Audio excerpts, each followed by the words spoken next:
नमस्कार दोस्तों, आपका स्वागत है एक बार फिर से आपके अपने YouTube चैनल माजिद साइंस पर। आज हम आपके लिए लेकर आया साइंस से जुड़े कुछ महत्वपूर्ण क्वेश्चन आंसर जो कि आपसे आने वाले कंपटीशन एग्जाम में पूछे जा सकते हैं। Most important question all competition exam. तो चलिए दोस्तों शुरू करते हैं फटाफट। दोस्तों आज का हमारा फर्स्ट क्वेश्चन है, सेल नाम किस जीव वैज्ञानिक ने सर्वप्रथम दिया था? दोस्तों इसका ऑप्शन नंबर सी यानी रॉबर्ट हुक के द्वारा सेल नामक का नाम दिया गया था। और 1665 ईस्वी में सर्वप्रथम रॉबर्ट हुक ने कोशिका का वर्णन किया था। और इसके अलावा दो जर्मन जीव वैज्ञानिक जिसमें एम स्लाइडेन और टी स्वान ने 1838-39 में कोशिका सिद्धांत प्रतिपादित किया, जिसके अनुसार सभी जीवों का निर्माण कोशिकाओं से होता है। हमारा नेक्स्ट क्वेश्चन है, कौन सी रचना जंतु कोशिकाओं को वनस्पति कोशिका से विभेदित करती है?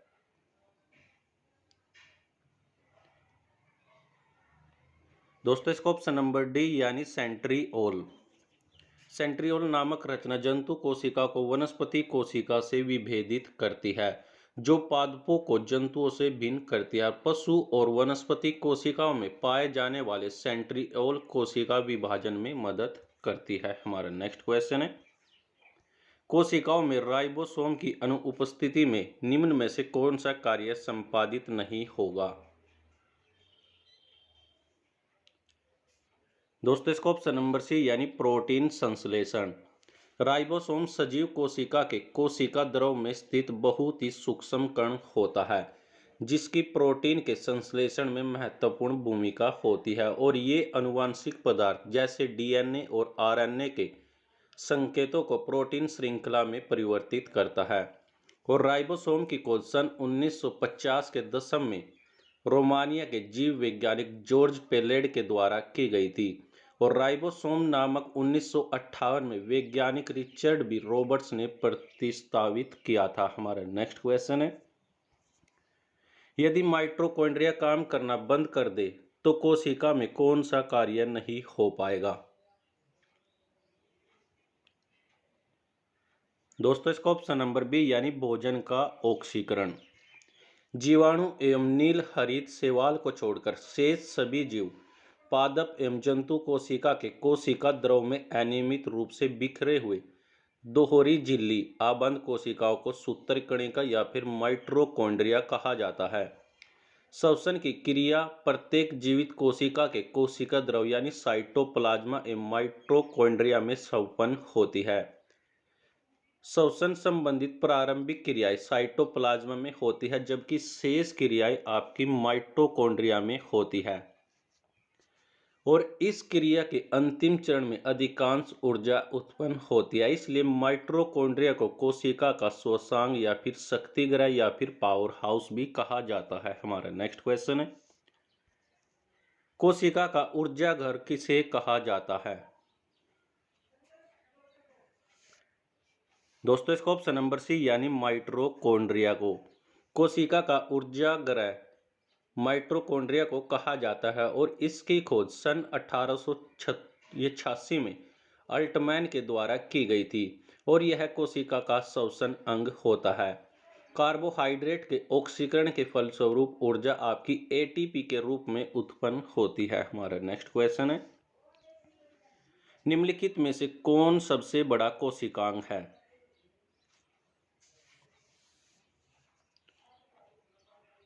दोस्तों इसका ऑप्शन नंबर सी यानी प्लास्टिड। प्लास्टिड आपका निम्नलिखित में से सबसे बड़ा कोशिकांग है। और कोशिकांग आपका दोहरी झिल्ली आबंध यानी कोशिकांग है, जो कि केवल पादप कोशिकाओं में उपस्थित होते हैं। प्लास्टिड शब्द का प्रयोग हैकेल के द्वारा दिया गया था।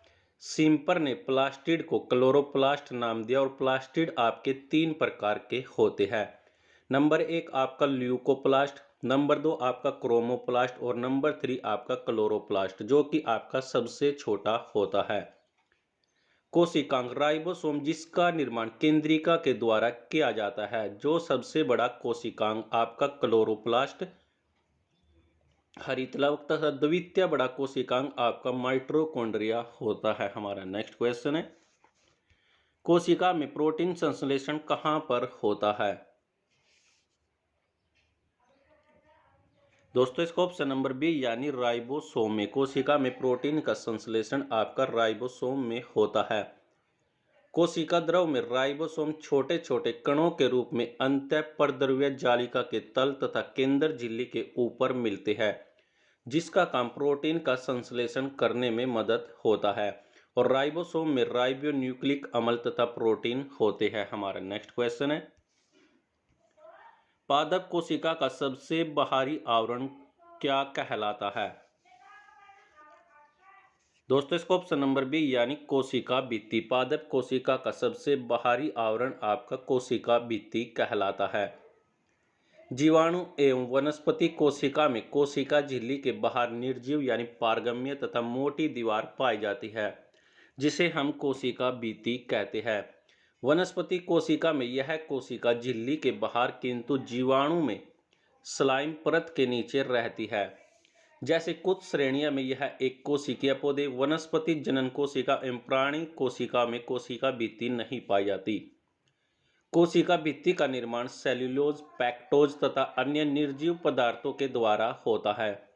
और कोशिका भित्ति दो परतें होती है, जिसके मध्य लमेला नामक दीवार होता है, जो कि कोशिका भित्ति का मुख्य कार्य कोशिका को आकृति प्रदान करना एवं प्रोटोप्लाज्मा की रक्षा करना होता है। हमारा नेक्स्ट क्वेश्चन है, कोशिकाओं को एक निश्चित रूप प्रदान करती है।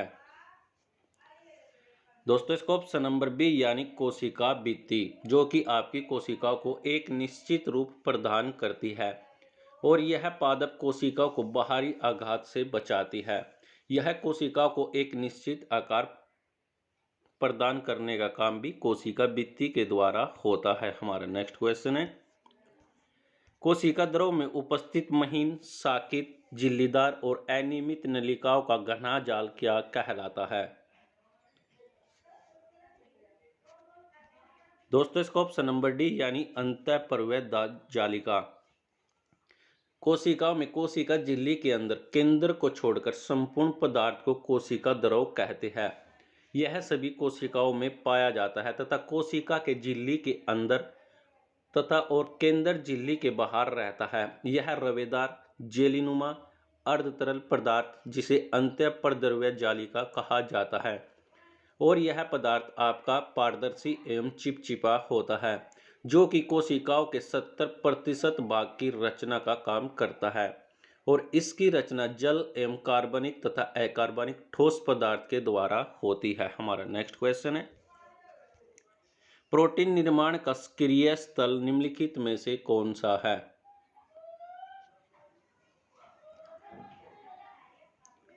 दोस्तों इसका ऑप्शन नंबर बी यानी राइबोसोम। राइबोसोम सजीव कोशिका के कोशिका द्रव में स्थित बहुत ही सूक्ष्म कण होता है, जिनकी प्रोटीनों के संश्लेषण में महत्वपूर्ण भूमिका होती है और ये अनुवांशिक पदार्थ जैसे डीएनए एवं आरएनए के संकेतों को प्रोटीन श्रृंखला में परिवर्तित करते हैं। हमारा नेक्स्ट क्वेश्चन है, कौन सा कोशिकांग केवल पादप कोशिकाओं में पाया जाता है? दोस्तों इसका ऑप्शन नंबर डी यानी उपरोक्त सभी, यानी आपकी कोशिका भित्ति, लवक एवं रिक्तियां ये आपकी कोशिकांग केवल पादप कोशिकाओं में पाई जाती है। इसके अलावा केंद्रिका भित्ति और कोशिका कला यह भी आपकी पादप कोशिकाओं में पाए जाने वाले कोशिकांग होते हैं। हमारा नेक्स्ट क्वेश्चन है, कोशिकीय श्वसन का सक्रिय स्थल है? दोस्तों इसका ऑप्शन नंबर बी यानी माइटोकॉन्ड्रिया। श्वसन की क्रिया प्रत्येक जीवित कोशिकाओं के कोशिका द्रव यानी साइटोप्लाज्मा एवं माइटोकॉन्ड्रिया में संपन्न होती है।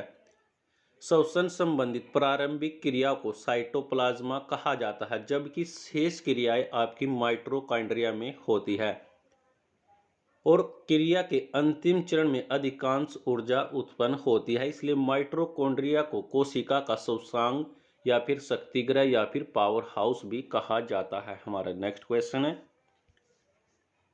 अवर्णीय लवक मुख्यतः पाए जाते हैं? दोस्तों इसका ऑप्शन नंबर ए यानी जड़ों की कोशिकाओं में अवर्णीय लवक मुख्यतः पाए जाते हैं। और अवर्णीय लवक आपके रंगहीन लवक होते हैं जो कि सूर्य के प्रकाश से दूर यानी पौधों के अंधेरे हिस्सों में पाए जाते हैं।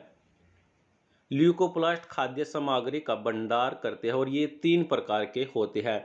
पहला आपका अमाइलोप्लास्ट, दूसरा एल्यूओप्लास्ट और तीसरा आपका एल्यूरोप्लास्ट। लवक यह दोहरी झिल्ली का आबंध कोशिकांग है जो केवल पादप कोशिकाओं में उपस्थित होता है। और प्लास्टिड शब्द आपका हैकेल के द्वारा दिया गया था और सिम्पर ने प्लास्टिड को क्लोरोप्लास्ट का नाम दिया था। हमारा नेक्स्ट क्वेश्चन है, फूलों और बीजों को विभिन्न प्रकार के आकर्षक रंग प्रदान निम्न में से कौन करता है? दोस्तों इसको ऑप्शन नंबर बी यानी क्रोमोप्लास्ट। हरे रंग को छोड़कर अन्य रंगों वाले लवकों को क्रोमोप्लास्ट कहते हैं। इनसे ही फूलों एवं फलों को रंग प्रदान होता है। रंगहीन लवकों जैसे कोलिओकोप्लास्ट कहते हैं, जिनका मुख्य कार्य भोजन संग्रह में मदद करना होता है। आकृति यह अंडाकार गोलाकार तंतुनुमा होती है जो पूरे कोशिका द्रव में फैला रहता है और 2 परतों से घिरा होता है और इसके भीतर पाए जाने वाले खाली स्थान को स्ट्रेमो कहा जाता है। यह एक तरल पदार्थ से भरा होता है जिसे मैट्रिक्स कहते हैं। हमारा नेक्स्ट क्वेश्चन है, पत्तियों को हरा रंग निम्न में से कौन प्रदान करता है? दोस्तों इसका ऑप्शन नंबर बी यानी क्लोरोप्लास्ट जो कि पत्तियों को हरा रंग प्रदान करता है। हरित लवक या फिर क्लोरोप्लास्ट एक ही प्रकार का कोशिकांग है जो कि सुकेंद्रित पादप कोशिकाओं में और शैवाल कोशिकाओं में पाया जाता है। हरित लवक या फिर क्लोरोप्लास्ट प्रकाश संश्लेषण के द्वारा प्रकाशीय ऊर्जा को रासायनिक ऊर्जा में बदलने का काम भी करता है और इसका हरा रंग इनमें पर्णहरित यानी क्लोरोफिल रसायन के कारण होता है जो कि प्रकाश संश्लेषण के लिए बहुत ही आवश्यक होता है। नील हरित शैवाल नामक जीवाणु में भी हरित लवकों का विकास पाया जाता है। हमारा नेक्स्ट क्वेश्चन है, कोशिका की आत्महत्या की थैली किसे कहते हैं? दोस्तों इसको ऑप्शन नंबर ए यानी लाइसोसोम को। जंतु कोशिका के कोशिका द्रव में पाए जाने वाले आवरणयुक्त गोल गोल थैलीनुमा अंगाणु को लयन कान यानी लाइसोसोम कहा जाता है और यह अंत्य कोशिका पाचन में भी मदद करते हैं। लाइसोसोम को कोशिकांग की आत्महत्या की थैली कहा जाता है। यह पाचक रस से भरा एक कोशिकांग होता है जिसमें मुख्यतः एसिड हाइड्रोनाइड जैसे डाइजेस्टिव एंजाइम भरे होते हैं जो विभिन्न अवशिष्ट वायरस बैक्टीरिया आदि पदार्थों को समाप्त करने का काम करते हैं। इस प्रकार यह अवशिष्ट को रिमूवल का भी यानी हटाने का काम भी लाइसोसोम के द्वारा होता है। हमारा नेक्स्ट क्वेश्चन है, लाइसोसोम में पाए जाने वाला वह एंजाइम जिसमें जीवद्रव्य को दुला देने या फिर नष्ट कर देने की क्षमता होती है क्या कहलाता है? दोस्तों इसको ऑप्शन नंबर डी यानी hydrolytic enzyme. Hydrolytic enzyme lysosome में पाए जाते हैं। लाइसोसोम एक प्रकार का कोशिकांग है जो लगभग सभी प्रकार के यूकेरियोटिक कोशिकाओं में पाए जाने वाला होता है और लाइसोसोम कोशिका के पुराने भाग बड़े अणु और सूक्ष्म जीवों के पाचन के लिए बहुत ही जिम्मेदार होते हैं। लाइसोसोम में अलग अलग प्रकार के हाइड्रोलाइटिक एंजाइम मौजूद होते हैं जो कि न्यूक्लिक अम्ल प्रोटीन पॉलीसैकेराइड जैसे बड़े अणुओं को तोड़ने में मदद करते हैं। हमारा नेक्स्ट क्वेश्चन है, 80% से अधिक सेल कोशिका में पाए जाने वाला पदार्थ निम्न में से कौन सा है? दोस्तों इसको ऑप्शन नंबर डी यानी जल। मानव शरीर की सबसे छोटी कोशिका इकाई आपकी कोशिका होती है और शरीर की रचना कोशिकाओं से होती है। जीव द्रव्य का 99% भाग 4 तत्वों से मिलकर बना होता है जिसमें आपका ऑक्सीजन कार्बन हाइड्रोजन नाइट्रोजन होता है। ऑक्सीजन की मात्रा आपकी 76% पाई जाती है जबकि कार्बन की मात्रा 10.5% और हाइड्रोजन की मात्रा 10% और नाइट्रोजन की मात्रा आपकी 2.5% होती है। इसलिए जीवद्रव्य का लगभग 80% भाग जल से होता है। हमारा नेक्स्ट क्वेश्चन है और इस वीडियो का लास्ट क्वेश्चन भी है, निम्नलिखित में से किसने यह मूल धारणा प्रस्तुत की कि सभी जीव कोशिकाओं के बने होते हैं?